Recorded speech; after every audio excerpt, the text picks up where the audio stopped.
Hello, it's Zanele, and I'm dropping in to tell you what you can expect from this episode. It's a family affair, meaning it's just us, no guest, and I'm going to be sharing a story with you that is so special to me and so close to my heart, and that also happens to be turning 5 years old this month. I'm so happy and so proud of this work. To this day, it still defines me as a storyteller, as a writer. And I won't give too much away other than that because I'm about to read it to you. You're also going to hear interviews that I recorded while researching the story. Please note that back then I was not a podcaster.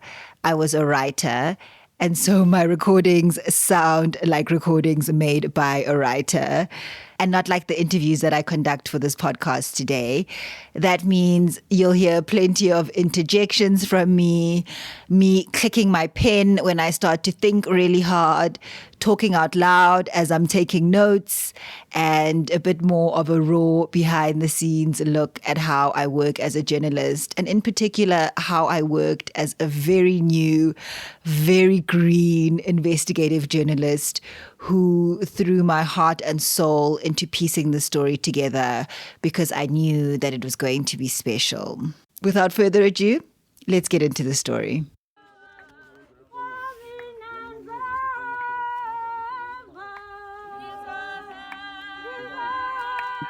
And all I could remember was my dad coming home in tears.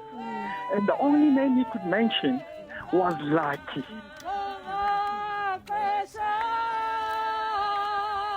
On the middle of that fighting, suddenly you become aligned to the people that we are accusing.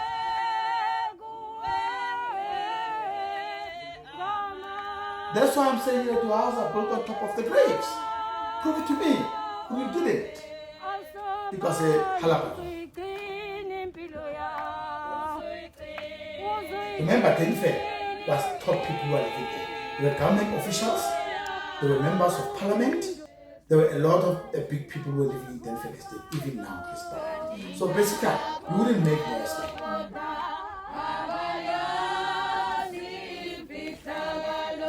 My dad died a very premature death, and he fought for those graves. And that's all I have to say. The only name he ever said to me was Lad.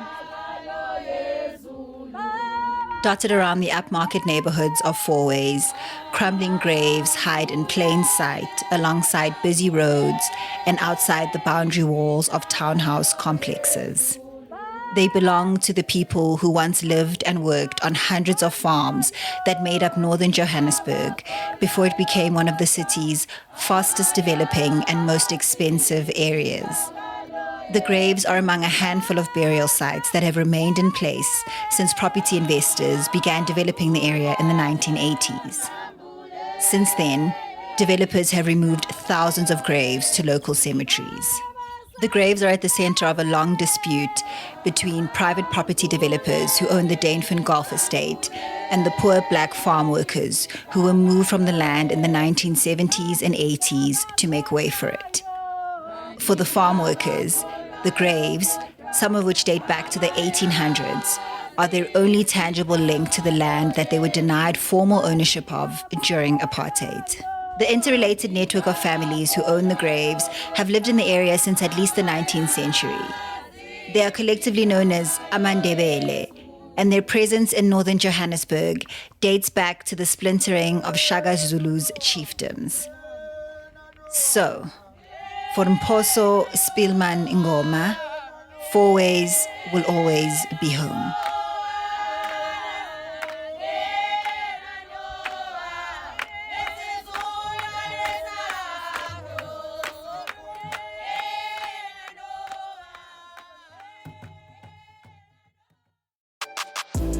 Welcome to Golden City.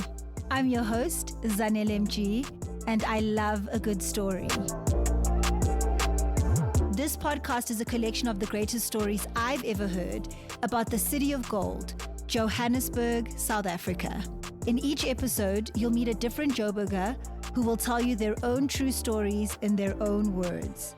All the ups and downs, adventures, lessons, wins and losses that make life in Joburg truly interesting. This concrete jungle may not have mountains or beaches to compete with the natural beauty of other South African cities, but the diverse and amazing people who call Johannesburg home make this golden city shine bright. What a story. How do you feel about that? Tell me more. Not the Fourways we know today, the flashy suburb characterized by endless construction and roadworks, malls, townhouses, where neighbors hide out behind high walls. The rural, quiet Fourways, where Ngoma once roamed the veld, played in the Yukske River, and walked barefoot to the historic Witkoppen School, known then as the Witkoppen Bantu School. Ngoma grew up on a plot of the sprawling 600-hectare Zeefontein farm, where the gated estates of Dainfern Valley, and Steyn City now sit. He can still point out the exact place where his family compound stood, where he was born and later initiated into manhood, even now that it's been transformed into Dainfern's golf greens and mansions. But to access the property, he'd have to have his identity document captured at the gate and sign in as a guest of a resident. He's returned just a few times since Dainfern opened in 1992. Ngoma, who estimates that he was born around 1950, was the third generation of his family to live and work on Zeefontein. He was named after his paternal grandfather, a wealthy man with more heads of cattle than Ngoma could count, and 2 wives. His grandfather became a labor tenant when land was seized from Amandebele and given to white soldiers returning from World War I. Hundreds of black families that were dispossessed in that way stayed in the area ngaphansi kwabelungu, or under the white people. As Ngoma put it, Ngoma is related to many of them in some way. The black people who were spread across Zeefontein were a cultural mix of Abatswana, Abasotho, and Amandebele. The Ndebele settlement spread all the way north from Fourways into Lanseria and the cradle of humankind.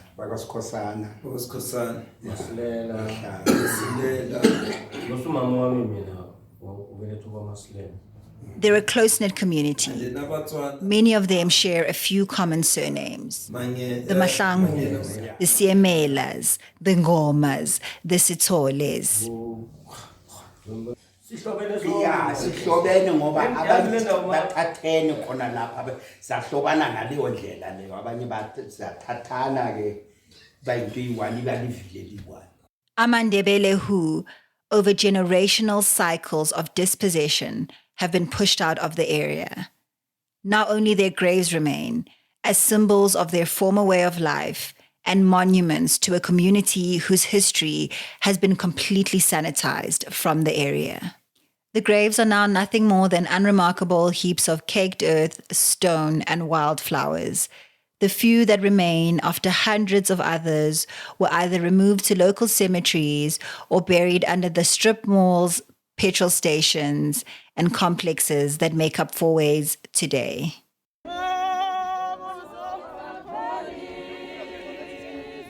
When they did still live on Zeefontein, each family buried their loved ones in small informal graveyards on their property that became part of the homestead.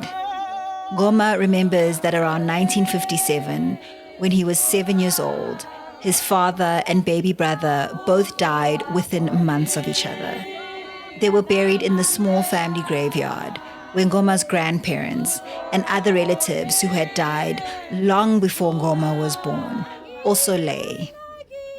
The graveyard was a part of daily and spiritual life for the Ngomas, a place where they visited ukupahla, to talk to their forebears and seek wisdom and guidance from their ancestors. Ngoma thinks back on rural life fondly, but his memories are undercut by the bitterness of black life under apartheid. The passbooks that they carried everywhere they went that limited their movement. the control that the white farm owner exerted on their lives. Ngoma's father was limited to keeping a maximum of 4 head of cattle. Kwakunzima leso sikhathi ukuphatha amadompasa. Uthenga leso sikhathi ukukherwa amadompasa kwaba nomuntu osondela kithi ngoba sasazi ukuthi leso sikhathi akunanto ongayikhuluma, akunanto ongayenza ngaphandle kokuthi nje ubone umlungu wakho ibe kuye obaphambi kwakho. Ngoma says that back then, they had no choice but to see the white man, especially the white farm owners who employed them, as ahead of them or above them. No memory is as bitter as the wave of evictions that began taking place in the 1970s, when property investors began taking an interest in Fourways as an extension of the nearby Sandton, already taking shape as an affluent residential and business district. Ngoma's family was evicted from Zeefontein in 1975. Leso sikhathi sasihlala eSeefontein, sazalelwa khona eSeefontein, sakhulela khona sangena isikolo, kuze kwafika la mina ibe yimi ophatha umuzi wasekhaya ngoba sasiseplazini lomlungu. Kuthe ngaleso sikhathi ke kwatholakala ukuthi sekufanele ukuthi simove bathi indawo sebayithengisile singazi ukuthi kanjani sekufanele simove. In a wave of evictions that began in the 70s and lasted right through the 1990s. Apartheid-era eviction trucks, known as GG because of their number plates, carried his people to unfamiliar and faraway places such as Soweto and Alexandra townships, and the Bantustan known as KwaNdebele in modern-day Mpumalanga. Ngoma says the evictions were so sudden that his uncles who took the cattle out to graze in the morning were not there to return them in the evening, and they roamed. The families lost all that they could not fit on the beds of the trucks. How were we supposed to take our graves? He asked me. Kwakunzima leso sikhathi sadonsa nzima njalo kuze kwafika isikhathi sokuthi manje fanele sisuke ngamandla le company ayithenge lapho bathi iJonic yasusa kabuhlungu kileyo ndawo sasinenkomo sifuyile sasuswa kabuhlungu kwatholakala ukuthi nenkomo ebefanele ukuthi sizilayiche kwabanzima nezimvu nenkuku sashiya kileyo ndawo. Mina kwabanzima kimi ngoba ngangisebenza ukuthi ningibuye emsebenzini ngisikelwa indawo ekhaya ukuthi umama ngamboni umama akenye ikamera mina ngenye ikamera bathi akufanelanga ukuthi ngimbone. You see, at first the Ngomas tried to resist their forced removal and they stayed put in their houses. But Bab Ngoma says that one day the contractors on site dug such a deep trench that he could not cross it to get from his house to his mother's house. They left soon after that. Kwaze kwafika leso sikhathi ke sathola indawo ke ngase Vetkopene sahlala la kunamathuna njengamanje sahlala kileyo ndawo kuthe sihlezi kileyo ndawo kwaba nenkinga yokuthi manje sifanele ukuthi siyokubona abantu bethu abalele ngase Zeefontein la suka khona salokhu sibavakashela njalo kwathi ekugcineni kwaze ukutholakala ukuthi asisafanelanga ukungena kileyo ndawo sebakhile siphushwa kileyo ndawo kuthiwa asisafanelanga ukufika lapho. They did continue to visit their graves on the construction site, however, until one day they found that Danefern's 2-meter high boundary wall was complete and they could no longer access the grave sites. They never saw their graves again.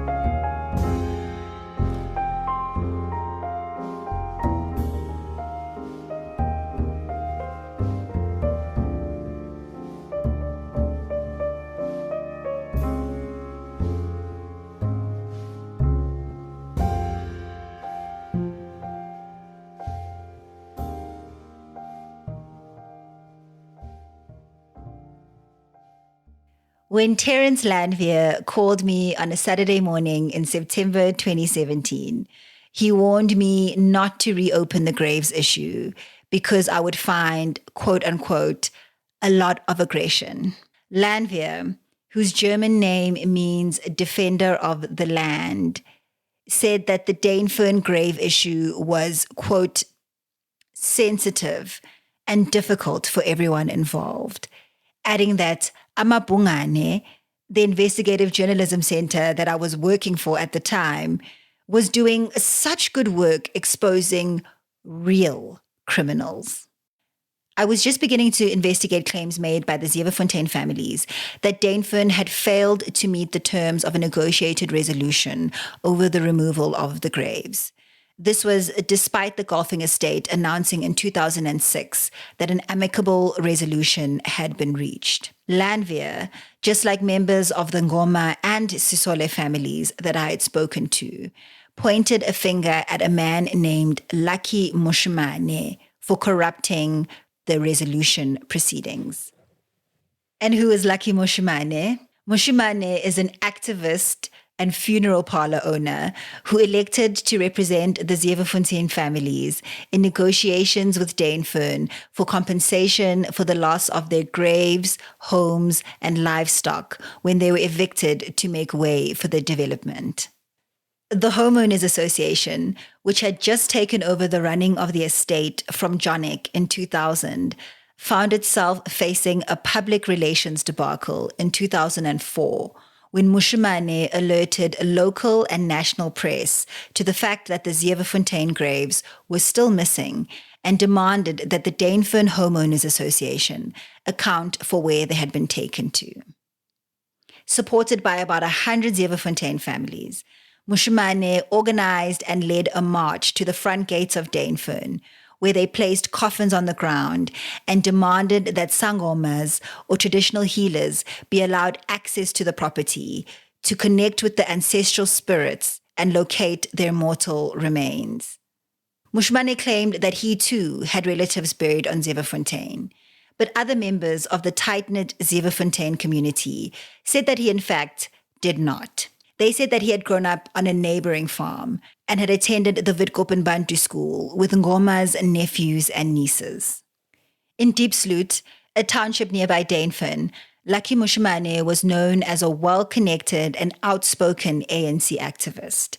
kwaya kwazokufika lo mfana bathula ke Mshimane wasitshela ukuthi amathuna wenu la nivakatshela khona asesusiwe lapho asusiwe asiwe ngasemamilodi manje babungoma sicela ukuthi lento siyimele ngamanyawo ngoba sasimthemba sisazi ukuthi uLucky mhlawumbe ngoba mfana okukhulela ngaphasi kwethu uzasenzela into eright wasitshela ukuthi fanele sisuke siye eDenfen siyokhulumisana nabo sizwe ukuthi amathuna bawase kuphi.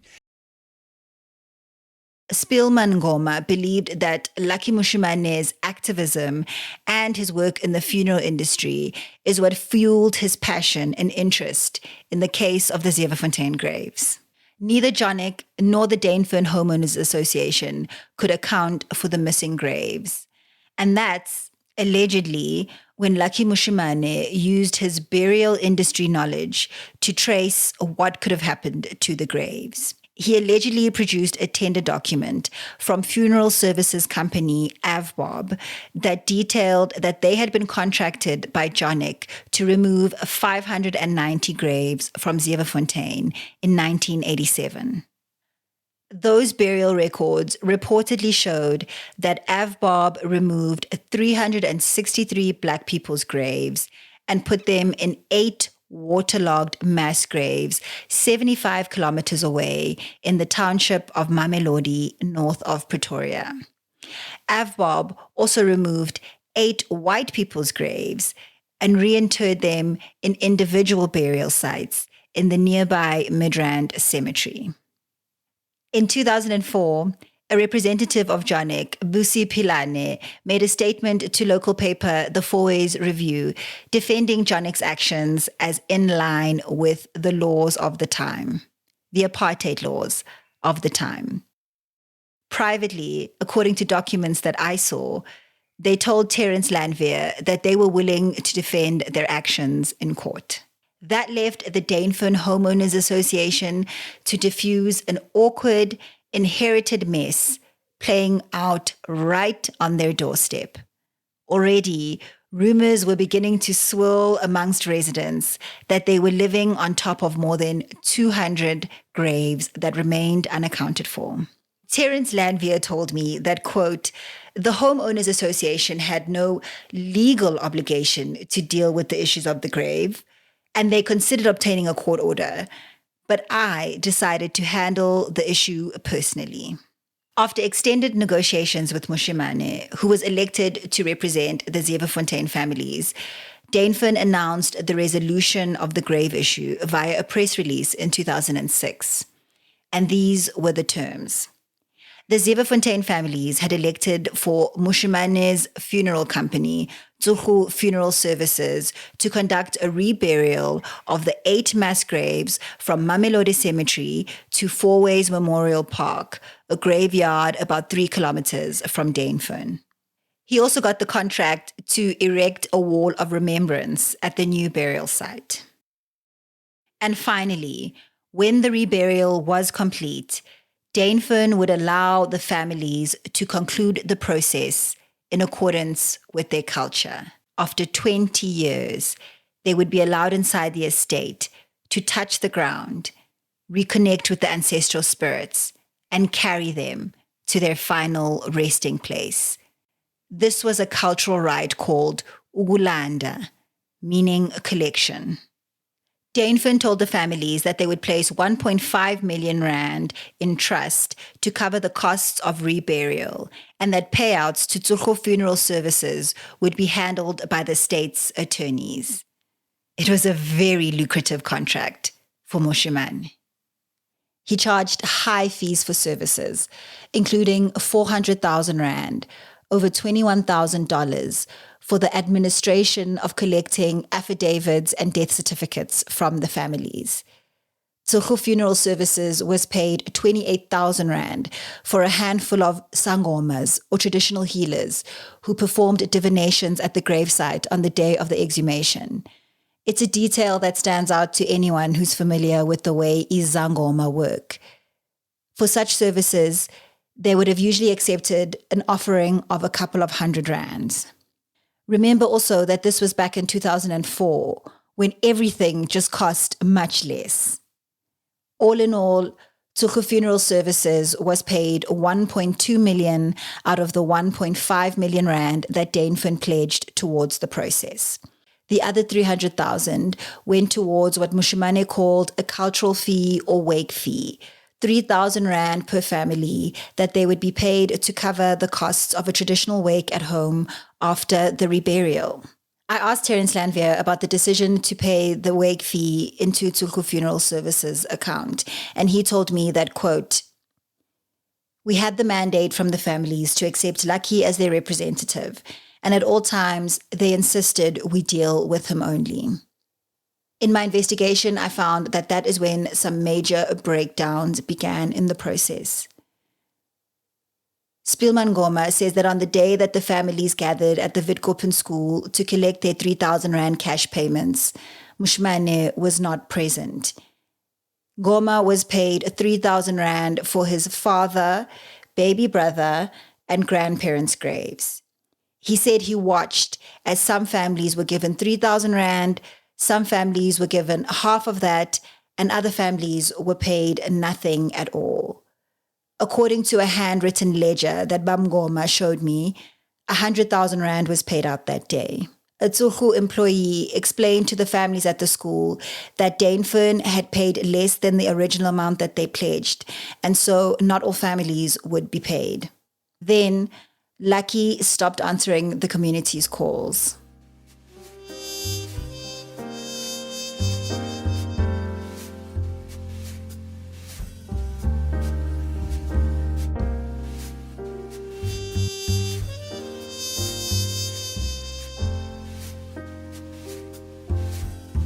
A few months after the reburial, the Ngoma family visited the new burial site and inspected the memorial wall, which they described as a mess. The names listed on the wall were a combination of people missing from Zevenfontein, living people, and people buried elsewhere. To this day, the wall remains incomplete, with bare-faced brick showing through where a plaque is missing. Bamgoma says that when he tried to contact Dane Fern and follow up on what happened, they would not speak to him. During our interview in September of 2017, Terence Landweer said that he was not aware that Lucky Moshimane had not honored his financial commitments to the Zevenfontein family, and that the Homeowners Association was also not aware that the memorial wall had not been completed. He said all of those details had been, quote, managed by Lucky. But a few weeks after the exhumation, Dane Fern was made aware of yet another loose end left by Lucky. The owner of the Fourways graveyard contacted them to tell them that he was still owed 160,000 rand for the new burial plot. He had been unable to contact Lucky by phone. This money had already been paid out by Dane Fern into the trust account. Terence Landweer said that he consulted with the other members of the Homeowners Association, and they decided to, quote, pass the hat around again and settle that amount.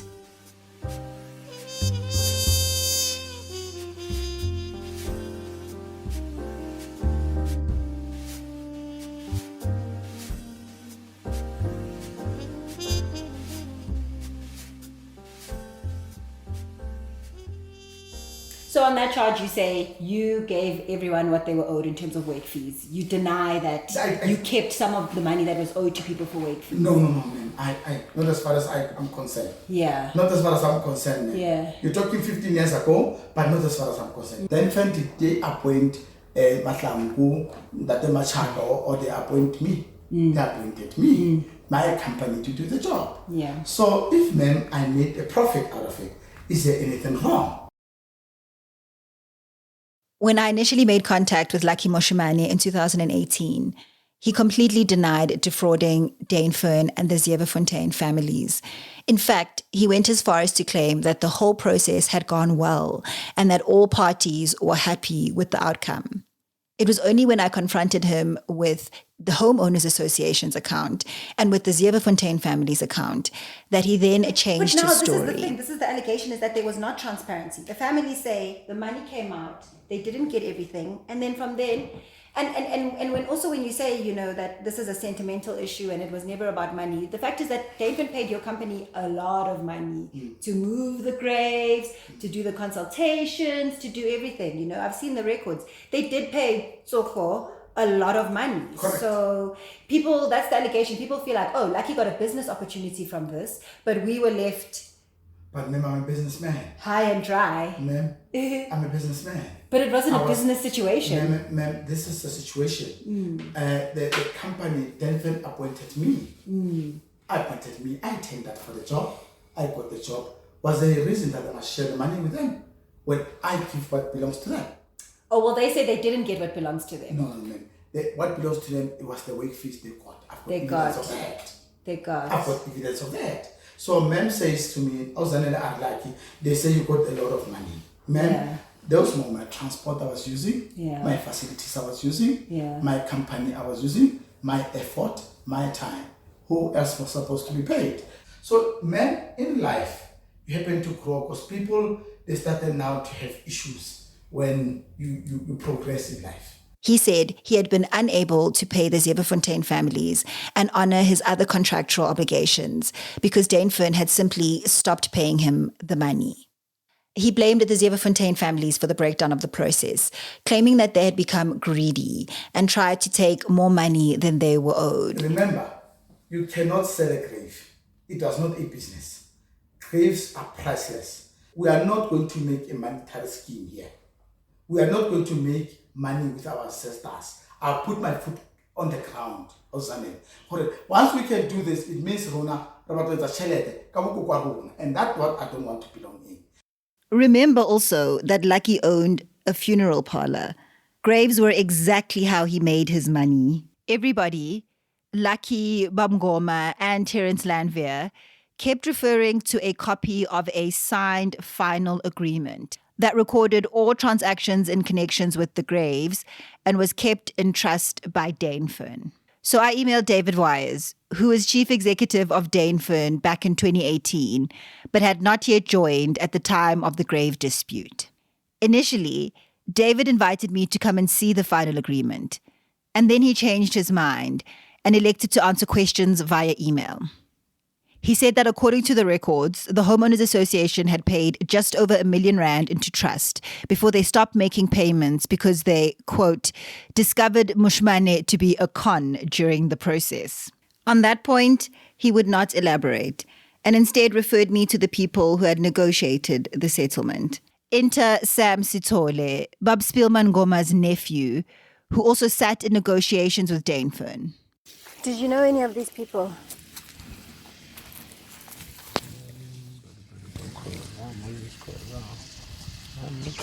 Look at how they were structured.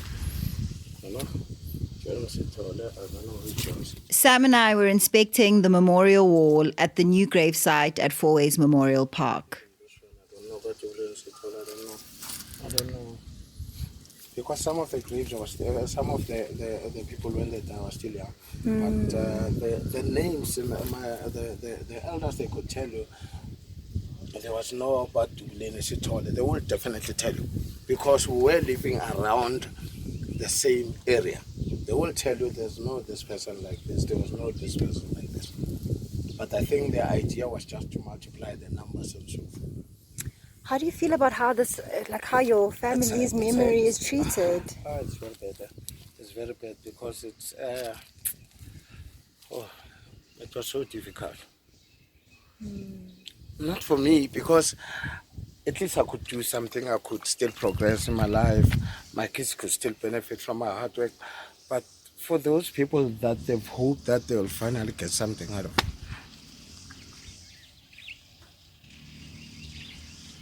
Just so difficult.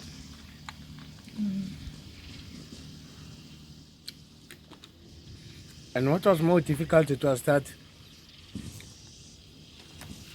when I first bought my brand new car in 2005, people think that maybe we got the money.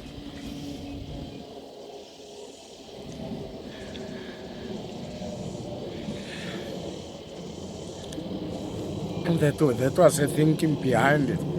And today, when you live in this particular area or this estate, they'll question you, how did you get there? And they'll never think maybe he's working hard, he's doing this and so forth. That was the reason and thinking behind it, that I might have got a share out of it. I remember the Ngomas, when they're building the houses, it was also that thing. There might have been some money that, because they were on the committee, that they might have got something out of it. So it was a difficult thing. Oh, there were people who suspected you guys that maybe Yes. you benefited and they didn't. Yes. Not much. People will just talk behind closed doors or in the corners and so forth, but most of them, they're just talking to you. Is your grandmother still here? passed on. No, she passed on. And your mother? Pastor. Passed on. Were they alive during all of this going on? Yes. Sam said that until I informed him, he hadn't been aware of Danefern's decision to cut off Lucky, nor did he know what they had discovered about Lucky during the process. But while working alongside Lucky on the committee, he had developed his own suspicions. When did you feel like you started to stop trusting Lucky? Before we went to Fourways, to Mamelodi, before we started going to Mamelodi Cemetery, that's right. Actually, before then, but it was very difficult to convince. So I was being labeled like maybe I'm against Lucky, so something similar to that. And then later on, so I even stopped to go to the meetings and so forth until I was called back to challenge Lucky. But it was so difficult. So difficult. So you were one of like the first people who started to... No, I started questioning. I said, no, something is not right. What did you suspect?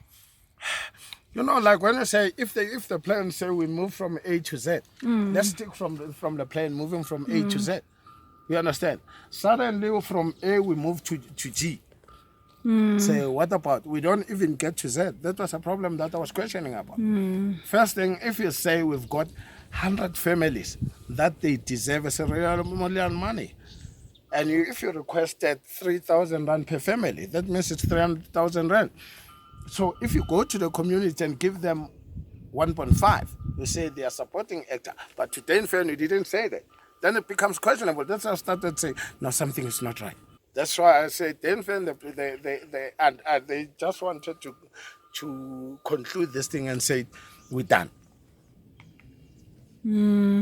They didn't care No, they didn't care. They just wanted about to- how the yes, families yes, were actually yes. compensated. Because I think also in terms of the values of their houses, remember when you sell a house in Dainfern, knowing that there's this land thing, grave thing, that house might be built in on the grave side and so forth.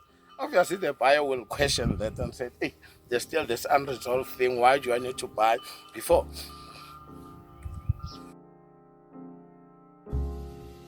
They like the Ngomas, they will never achieve anything. They're too old to start again. That's what else they can do? Nothing. Spielman Ngoma has lived his entire life within a 10-kilometer radius of Zevenfontein, and he has witnessed the area change dramatically over 3 decades. When I was writing the story, I remember reading a blog post by property sales group, Private Property, that proclaimed Fourways the new North. I think the old North was nearby Sandton. Fourways was undergoing its second property boom since the 1990s and was attracting billions of rands of private and commercial development. In the middle of it all lies the iconic Dainfern Golf Estate, the blog announces, calling Dainfern hot property because of the lifestyle that residents enjoy, including bird watching, whiskey tasting, and a bridge club, plus a high-tech security system with biometric access and surveillance. According to Private Property, property prices are rising every week, and 2 properties had recently been listed at a historical high of 28 million and 30 million rand each.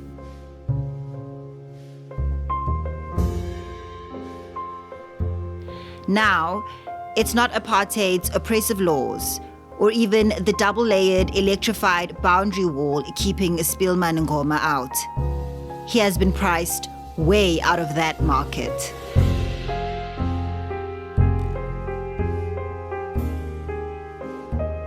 In 1995, a year after democracy in South Africa, the Ngomas were among the first beneficiaries to receive stands to build homes in Diepsloot, a township built by the ANC government to accommodate Fourways' growing squatter population, largely caused by the evictions for private development. So, while Dainfern's 1,200 households enjoy about 320 hectares of golf estate, private hiking trails, and other exclusive facilities, just 6 kilometers away, the majority of residents in Diepsloot share communal taps and toilets and live in shacks or government housing. It's a simple and stark illustration of the legacy of dispossession that started with the generation of Ngoma's grandfather and will not be righted during Ngoma's lifetime. Masithi Zevenfontein thina si divide ukuthi Dainfern and Steyn City. It was one. When we say Zevenfontein, we don't differentiate between Dainfern and Steyn City. It was one place. And it's actually Zevenfontein with an S, not a Z. They just changed the name. That place is Zevenfontein. No S. Yeah. No, S. Oh, like 7 Fontaine. No, Fourways. S-E. It was a sweltering December 2017 day in Diepsloot when I sought shade in front of Bab Ngoma's home with him, his younger brother Daniel, and his cousins Simon and Barney Sithole. All 4 men were in their 60s and 70s, and the grave of Simon Sithole's grandfather is still intact in nearby Cosmo City, dating back to 1888. So ihlangana kanjalo ngoba bekuyindawo eyi-1 bekuyi-Zevenfontein. Dainfern and Steyn City no who was CLT. Sebefanteni indawo yonke. Yile ndaba yamathuni. The Sitoles lost graves when they were moved to Alexandra Township from a portion of Zeeberfontein called River Glen, where Africa's most expensive luxury development, Stain City, now sits. Lucky disappeared before handing over government records of the reburial to Fourways Memorial Park. So the cemetery was unable to issue proof of grave ownership to the families. That means they now have no claim to the new burial site or to the remains there. Old enough, siyayazi le ndawo le. Yithi besilusa, yithi besibona namangcwaba We are old enough. We know that area. We herded cattle on that land as young boys. We don't know if all those graves were moved or if some are still there. Because We would stumble across graves when we were herding and the elders would warn us not to touch them. They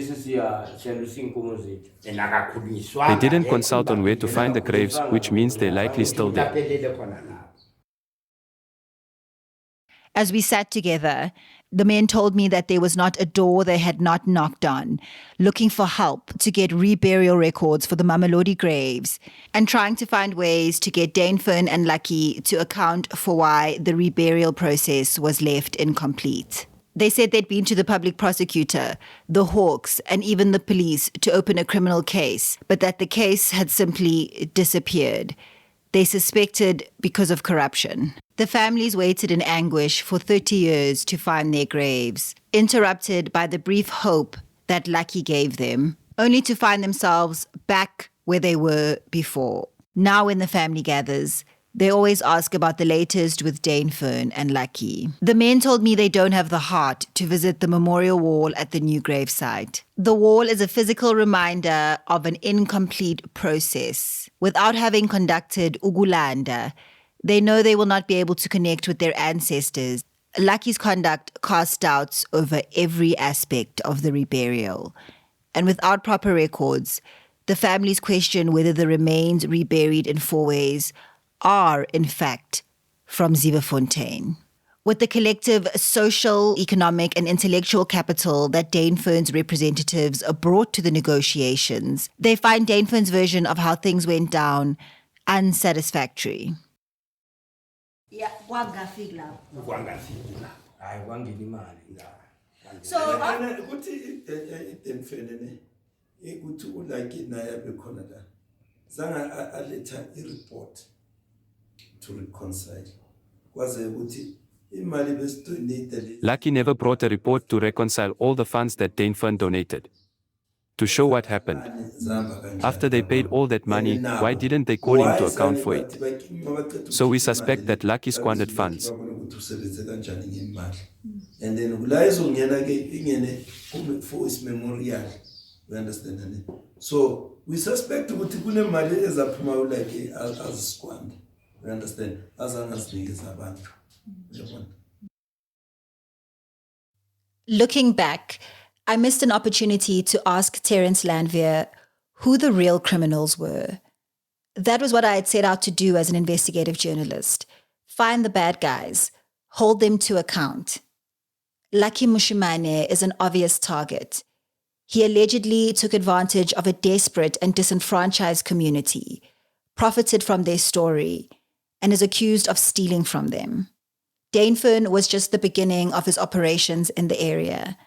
Tsulhu Funeral Services removed graves from nearby Stain City next door, some of which also belonged to the Ngomas, and had business operations removing graves from private developments throughout the northern suburbs. At the same time, Lucky's other company, Jumbo Security, was contracted by the city of Joburg to remove squatter camps and long-term occupants from farmhouses in the northern suburbs on land that had been earmarked for private development. But I didn't take an advantage to grow myself into that as an advantage. That no, I did deals with Stain City. I did deals with not Danefern. I never did deals with Danefern. I did deals with Lanzeria. Rapex, Robbie Ray, I did deals with him in the building construction and security. I was doing security in Stain City since the beginning. And the city of Joburg. I spoke to people in informal settlements, attorneys who'd worked on eviction cases, and people who had been evicted by Lucky. They remembered him as a sellout who worked with private developers to remove them from their homes. When I interviewed Lucky in 2018, it seemed as though his sins may just catch up with him. He was facing tax evasion charges for jumbo security. Perhaps Lucky Mushimane's most honest statement to me during a conversation that felt like it was peppered liberally with untruths was, quote, "I became successful not because I went to business school or had any training. I met these white men and I dared to speak with them and I dared to learn to think like them." But what drew me to this story and what kept me going through all the years and ups and downs of investigating and writing it was not a commitment to exposing Lucky's individual wrongdoing. It was about the bigger system at play for me. The real crime was not contained in a single moment or act. It played out systematically over generations, through actions sanctioned as illegal by colonialism and apartheid. The real crime was that under apartheid, companies like Jonik were allowed to take what they wanted from Black people. And after apartheid, people like Mushimane were able to just take advantage of them. The system also allows those with power, like white South Africans, to decide how much they want to be involved in the collective project of redress. They hide their privileges behind high walls and shield themselves from the ongoing realities that keep apartheid alive, such as inequality and crime. When Terence Lanvier told me that Amapungane was doing much more important work exposing, quote, real criminals, I was struck by how invested upper class and white South Africans are in the idea of wrongdoing as corruption or the standard sense of stealing public funds. But if journalists and all of us gloss over the opportunities to tell complex stories such as this one, then we do not tackle the subtle and not so subtle behaviors and attitudes that keep South Africa trapped in the legacy of apartheid. Wrongdoing is the continued benefit you reap while hiding yourself behind high boundary walls that shield you from your complicity. Racism is wrongdoing. At the time of publication, the Ngomas and Sitsoles were still determined to seek compensation for the loss of their land, livestock, and graves. They were waiting for the reopening of the stalled land claims process, although they were honestly not confident of a positive outcome. Those graves were our title deeds, they told me.